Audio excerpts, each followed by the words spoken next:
नमस्कार, हे आहे महाराष्ट्र संध्या न्यूज चॅनेल, आवाज महाराष्ट्राचा। भारतीय संविधानाच्या अमृत महोत्सवानिमित्त घर घर संविधान जागर मेळाव्याचं आयोजन रमाबाई आंबेडकर नगर घाटकोपर पूर्व शहीद स्मारक या ठिकाणी करण्यात आले होते। आधार महिला संस्था कौशल्य विकास सेंटर घाटकोपर पूर्व येथे संविधान अमृत महोत्सवानिमित्त आयोजित केलेल्या घर घर संविधान जागर मेळाव्याला महिलांचा आणि विद्यार्थिनींचा प्रचंड प्रतिसाद मिळाला। भाजपा महिला मोर्चाच्या राष्ट्रीय कार्यकारिणी सदस्य माधवीजी तसेच समरसता मंचचे नागेश धोंडगेजी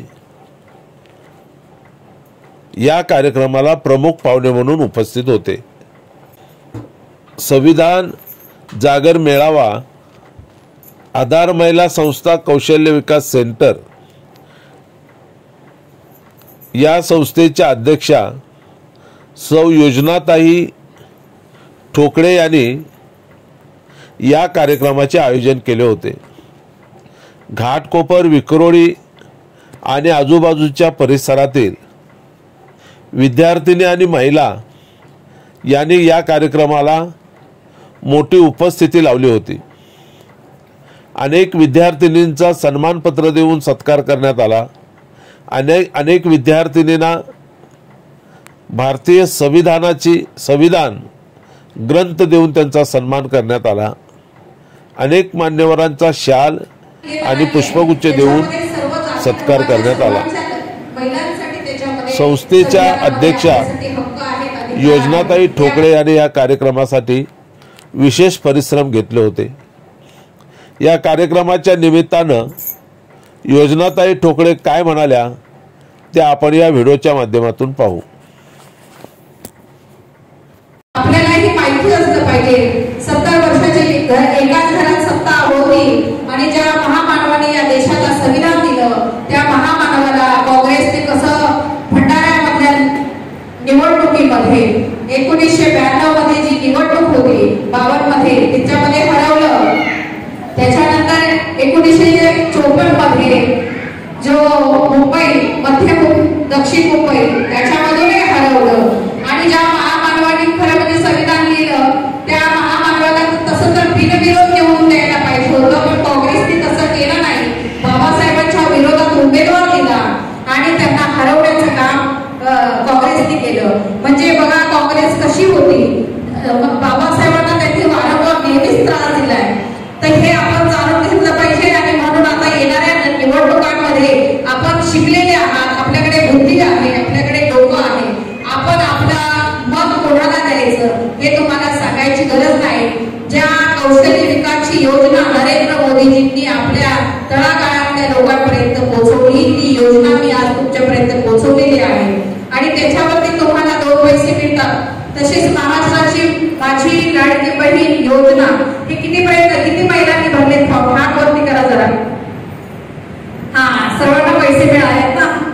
हा, मग आता आपल्याला वोटिंग द्यायचं आहे आणि ह्या सगळ्या योजनांचा फायदा आपल्याला पुढे घ्यायचा आहे आणि डॉक्टर बाबासाहेब आंबेडकरांचं संविधान कुठेही बदलू शकत नाही। एका पक्षाचे मेजॉरिटीने सरकार आलं तरीही डॉक्टर बाबासाहेब आंबेडकरांचं संविधान बदलता येणार नाही ही खात्री मी तुम्हाला देते।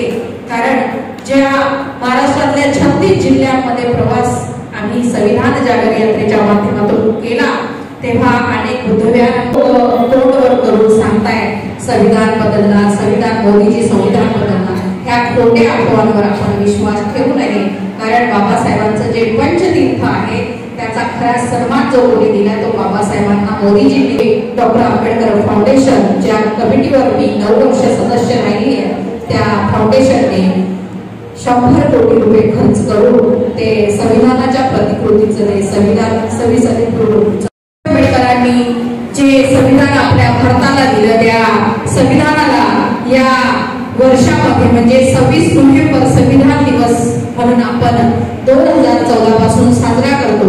अशा महामानवाला माझा त्रिवार वंदन। आणि तुम्ही सर्व विद्यार्थी इथे उपस्थित राहिला, तुमचाही मनापासून आभार. आणि मान्यवरांना मी बोलवलं आणि ते वेळेवर उपस्थित राहिले, पण आपलाच कार्यक्रम लेट होत गेला, त्याबद्दल मी त्यांची माफी मागते. आणि आपण कार्यक्रमाचा सुरुवात करण्यापूर्वी मी मान्यवरां जे आपल्याकडे आलेले आहेत त्यांचा सन्मान करते. शॉल आणि पुष्पगुच्छ देऊन आपल्या ज्या संस्थेच्या पदाधिकारी आहेत तृप्ती आपले दळवी, त्यांना मी आमंत्रित करते की आपण त्यांना शॉल व पुष्पगुच्छ देऊन सन्मान करायचा आहे.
संविधानाला 75 वर्ष पूर्ण झाले आणि 26 नोव्हेंबरला याचा आपण संविधान दिन साजरा करतो.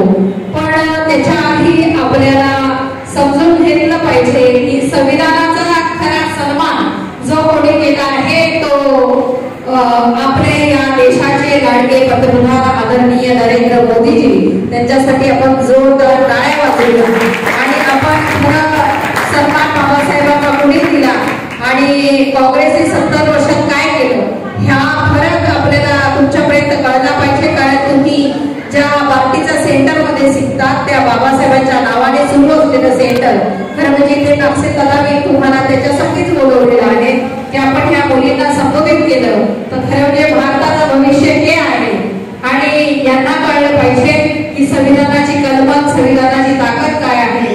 ज्या लोकसभेच्या निवडणुकांमध्ये खोटा नॅरेटिव्ह पसरला गेला, संविधान बदलणार आणि मनस्मृतीचं राज्य येणार, लोकशाही संपणार, हुकुमशाही येणार हे सांगण्यासाठी तुम्हाला खरं म्हणजे इथे मी बोलवलं आहे की आपण क्लासमध्ये तर अनेक गोष्टी शिकतोच. आधार महिला संस्थेच्या माध्यमातून तुम्हाला सगळेच कोर्स फ्रीमध्ये मिळाले आणि आज दादा तुम्हाला सांगायला खुशी होते मॅडम आपको मैं बताने जा रही हूँ कि बहुत सारी लड़कियां खुद का स्वतंत्र व्यवसाय कर रही है, उद्योग कर रही है और कुछ ब्यूटी पार्लर की लड़कियां यहाँ से जो पढ़ के गई है वो खुद के पैर पे खड़ी है. नर्सिंग कोर्स की लड़कियों को मैंने नहीं बुलाया है लेकिन नर्सिंग कोर्स की जो लड़कियां थी वो भी आज हॉस्पिटल में अच्छा खासा पेमेंट लेके काम कर रही है और इनके लिए हम तालियों से इनका स्वागत करेंगे क्योंकि ये 3 घंटा यहाँ पे पढ़ने आती है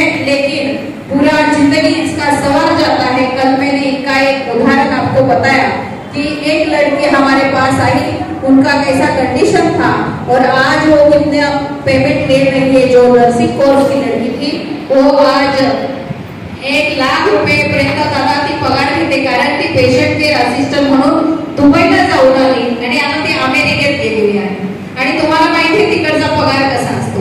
त्याच्यामुळे आपण जे महिला ज्या आहेत त्यांना मी प्रोत्साहन द्यायचं. शिक्षण हे वाटिणीचं दूध आहे, जो पाषाण करेल तो उडल्याशिवाय राहणार नाही. आणि माझ्या या सगळ्या भीमाच्या रणरागिणी वाघिणी इथे बसलेले आहेत, स्वतःचा व्यवसाय करण्यासाठी व्यवसाय करत आहेत आणि दुसऱ्यांनाही सांगतात. ज्या मुली त्यांच्याकडे जातात त्यांनाही सांगतात की हे मोफत कोर्स आहे, तुम्ही शिका. आणि आम्ही शिक्षणाचा वसा डॉक्टर बाबासाहेब आंबेडकरांनी आम्हाला दिलेला आहे, तो घेऊन पुढे जाण्याचं काम आम्ही करत आहोत. म्हणून आपल्याला घर घर संविधान हे संविधानाच्या ज्या पत्रक आहेत ते तुमच्यापर्यंत द्यायचं आहे. आपल्या सोबतही काही पत्रक घेऊन जायचे आहे. त्याच्यामध्ये काय लिहिलेलं आहे ते वाचायचं आहे आणि आपल्या आजूबाजूच्या परिसरातले आपले जे बंधू आहेत, भगिनी आहेत, ज्या समाजाच्या आहेत आपल्या, त्यांना सांगितलं पाहिजे बाबासाहेबांचं संविधान काही महिलांसाठी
नमस्कार, हे आहे महाराष्ट्र संध्या न्यूज चॅनेल, आवाज महाराष्ट्राचा.